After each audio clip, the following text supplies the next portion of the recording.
తిప్పుకుంటాట. తిప్పుకుంటే సామెతలు చెప్పిన కాడికి మాజాలు గాని పోయి కూరగాయలు తీసుకురా, కూర వండాలి. పో, ఏం చూస్తున్నావు? తిన్నంటే బండి కడితేవే నువ్వు. సరే గాని ఏం కూరగాయలు తేవాలి?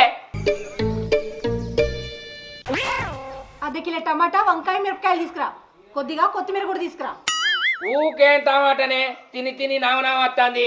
అయితే ఇంత పాలకూర తీసుకురా, పో, పప్పు వేసి వండుతా. పాలకూర లేదు, పప్పు లేదు, ఇంత ఎల్లిపాయ మీద 100. రేపు ఆదివారమే కదా, పావు కిలో కోడి కూర తెస్తా రేపు. సరే.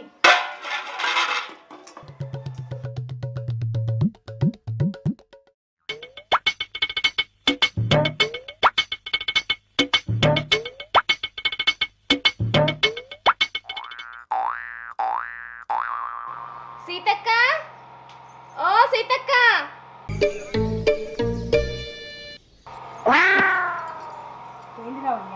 కొంచెం పప్పు పెట్టపోతుంది.